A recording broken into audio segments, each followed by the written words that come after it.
My successful business could help my sister rebuild her life. What I didn't know was my parents' hidden agenda. At 31, I thought I understood loyalty. My tailoring business in downtown Phoenix had been thriving for 3 years, my alterations keeping a steady stream of satisfied customers coming through my door every week. But when I offered my sister Rebecca a lifeline out of her struggles, I never imagined my own parents would betray me so completely that it would shatter everything I believed about family bonds. Rebecca is 33, and for the past 18 months, she's been fighting her way back from rock bottom. Multiple DUI convictions had demolished her career prospects, and her fragile mental health made keeping any job she managed to find nearly impossible. Watching my older sister spiral had been soul-crushing, but seeing her genuine efforts to rebuild her life filled me with hope. That's why during our family dinner last Tuesday at our parents' house in Scottsdale, I made what I thought was a generous offer. "Rebecca, I've been thinking," I said, setting down my fork and looking directly into her tired but hopeful eyes. "What if you came to work for me? Nothing complicated, just inventory management, handling the register, basic customer service. You'd be a regular employee with regular hours and a steady paycheck." The relief that washed over her face was immediate and profound. She'd been searching for months, facing rejection after rejection because of her record. "Are you serious?" she whispered, her voice barely audible. "I mean, I don't want to take advantage of our relationship. I don't want you to feel like you have to rescue me." "You're not taking advantage of anything," I assured her. "I genuinely need help, and you need work. It's perfect timing." Our parents, Margaret and Kenneth, were practically beaming with approval, nodding enthusiastically and telling us both how wonderful this opportunity would be for everyone involved. Rebecca asked for a few days to consider it, which I completely understood. She wanted to make sure she was emotionally ready and that accepting wouldn't damage our sisterly bond. I respected her thoughtfulness, and we agreed she'd give me her answer by the weekend. What happened next would completely annihilate my trust in the people who raised me. Wednesday afternoon, my phone rang. Mom's voice carried an unusual edge of excitement that immediately put me on alert.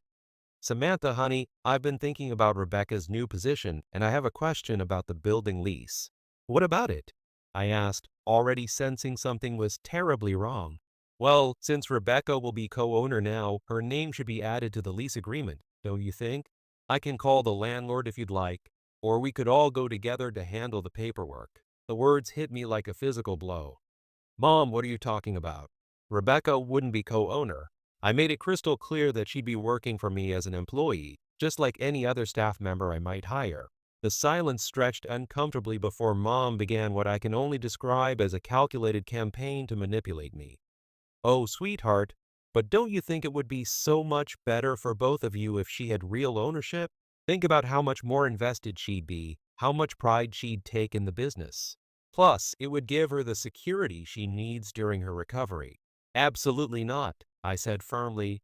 "Mom, the whole point of offering her a job is to give her structure and stability without overwhelming her. She's still in early recovery, and the stress of co-owning a business could trigger a relapse. I won't risk her sobriety or my livelihood." For the next 20 minutes, Mom employed every manipulation tactic in her arsenal. She questioned my commitment to family, suggested I was being selfish, and even implied that I didn't truly want to help Rebecca succeed. Each word felt like a dagger twisting deeper into my chest. This woman who had supported my entrepreneurial dreams from day one was now completely undermining everything I'd built. I said, "No, Mom, that's final." My voice was shaking with a mixture of hurt and fury. She finally backed down, but I could hear the defeat in her voice wasn't genuine. This wasn't over. I was devastatingly wrong to think it was. A few hours later, Rebecca called, and I could immediately tell something had shifted. "So, about the job," she began hesitantly. "What exactly would I be doing day to day?" I repeated everything I'd explained at dinner, emphasizing that she'd start with basic responsibilities and could potentially learn more advanced skills like sewing once she'd proven herself. She seemed genuinely excited about the arrangement, and we scheduled her interview for the following Friday. For a brief moment, I allowed myself to believe everything was falling into place perfectly. That illusion was about to be utterly demolished. Thursday evening, Dad called. The moment I heard his tone, I knew Mom had recruited him as her enforcer. Kenneth had always been the more aggressive parent, and when he was angry, his voice carried a menacing quality that could make grown adults feel like scolded children. Samantha, your mother told me about your conversation yesterday, and I have to say, I'm deeply disappointed in you. His words dripped with condescension and barely contained rage. You're putting Rebecca in an impossible position, offering her some menial job when what she really needs is genuine partnership and respect. Dad, I'm offering her exactly what she needs, I replied, trying to keep my voice steady despite the fury building in my chest. A stable job with someone who understands her situation and won't fire her if she has a bad day or needs to attend a recovery meeting. That's not enough, he shouted, and I could practically see him pacing around their kitchen, working himself into a righteous fury. She's your sister, not some stranger off the street. She deserves better than being treated like hired help in a business that could just as easily be half hers. For 15 minutes, he berated me with increasingly vicious attacks on my character, my business sense, and my loyalty to family. He accused me of being greedy, selfish, and heartless. Every word was chosen for maximum emotional damage, and they found their mark with devastating precision. Finally, when I couldn't endure another second of his psychological assault, I snapped. You know what, Dad? If you and Mom can't respect my decision and stop this relentless pressure, then I simply won't hire Rebecca at all. And when she asks why, I'll tell her exactly who's to blame for destroying this opportunity. The silence that followed was deafening. Then, in a voice filled with pure venom, he delivered his final blow. You're a terrible sister, Samantha. Absolutely terrible. The line went dead. I sat there in my empty shop, surrounded by the half-finished alterations and custom pieces that represented years of my blood, sweat, and dreams, feeling more alone and betrayed than I ever thought possible. The two people who had brought me into this world, who had supposedly loved and supported me unconditionally, had just revealed themselves to be manipulative strangers willing to destroy my peace of mind to get their way. But I couldn't let their betrayal hurt Rebecca, who had done nothing wrong. With trembling hands, I called her and explained what had happened. Her reaction was exactly what I'd feared: confusion, hurt, and disappointment that I would even threaten to withdraw the job offer, even in anger. I'm so sorry, I told her, my voice thick with emotion.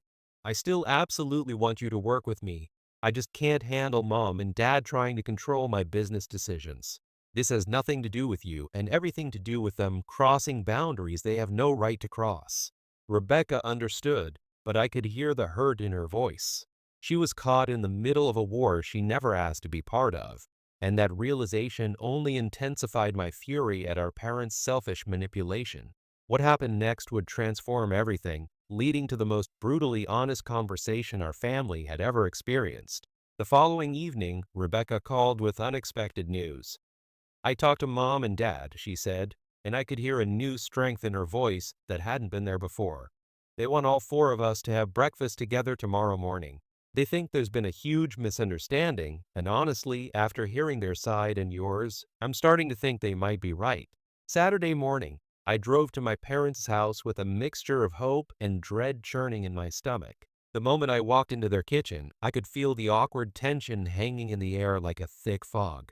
Mom was bustling around preparing food with nervous energy, while Dad sat at the table looking uncharacteristically subdued. Before we eat, Rebecca announced, taking charge in a way I'd never seen before, we need to clear the air completely.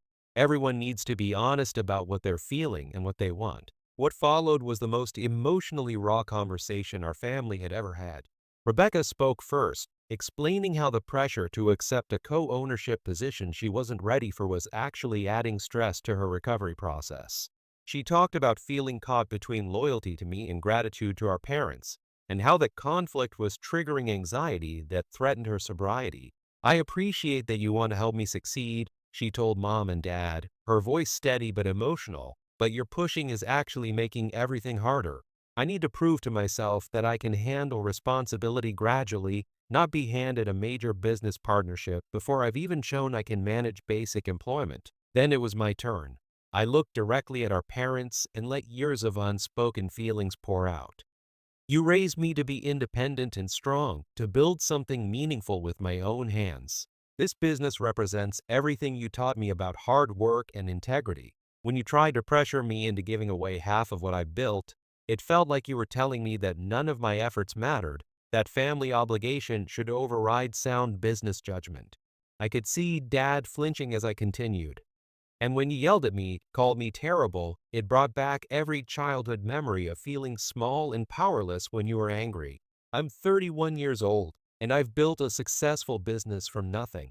I deserve respect for my decisions, especially when those decisions are made with Rebecca's best interests in mind. The silence that followed was profound.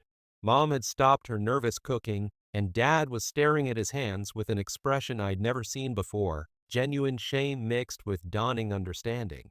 When they finally spoke, the truth they revealed was more heartbreaking than I could have imagined. Before you girls were born, Mom began, her voice barely above a whisper.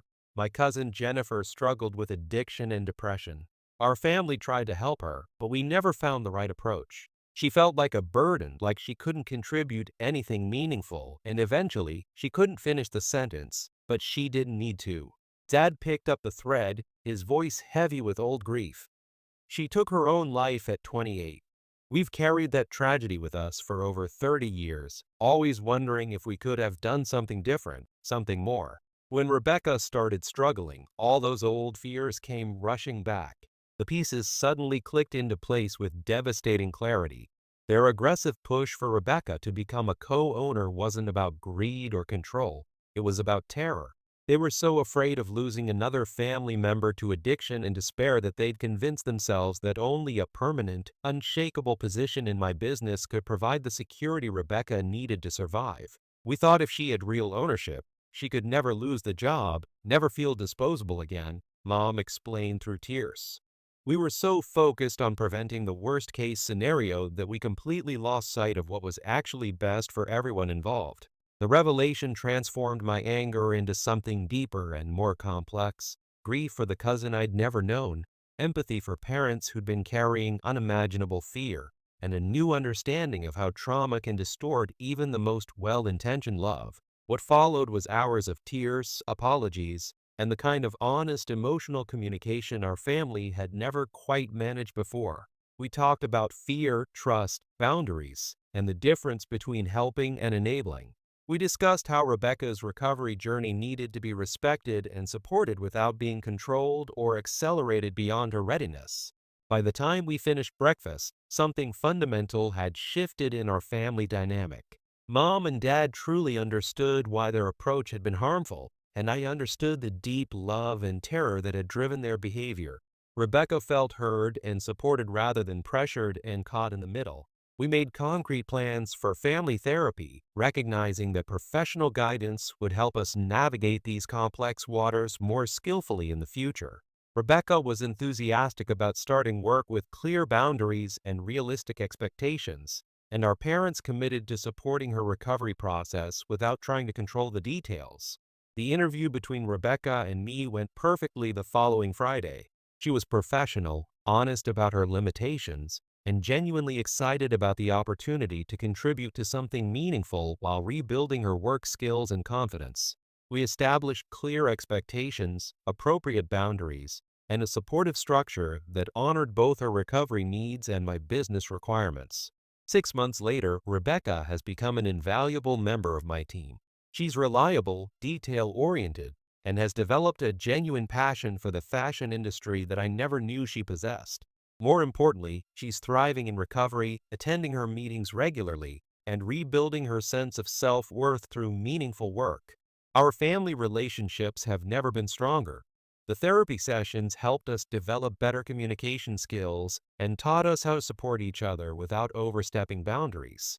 Mom and Dad have become my biggest cheerleaders again, but now they trust my judgment and respect my autonomy in ways they never quite managed before. Looking back, I realize that sometimes the most devastating betrayals aren't really betrayals at all. They're desperate acts of love gone wrong, fears that have festered in darkness for so long they've twisted into something unrecognizable. The courage to have honest conversations, to dig beneath surface actions to understand underlying emotions, can transform what feels like irreparable damage into deeper connection and understanding. What started as a simple job offer became a journey of healing that affected our entire family dynamic. Sometimes the most beautiful outcomes emerge from the most painful conflicts, but only when everyone involved is willing to be vulnerable, honest, and committed to genuine understanding rather than just being right. If you've ever felt betrayed by family members who claim to love you, remember that love and fear can sometimes create the most destructive combinations. The path to healing often requires looking past the hurtful actions to understand the terrified hearts beneath, while still maintaining the boundaries necessary to protect your own well-being and dreams.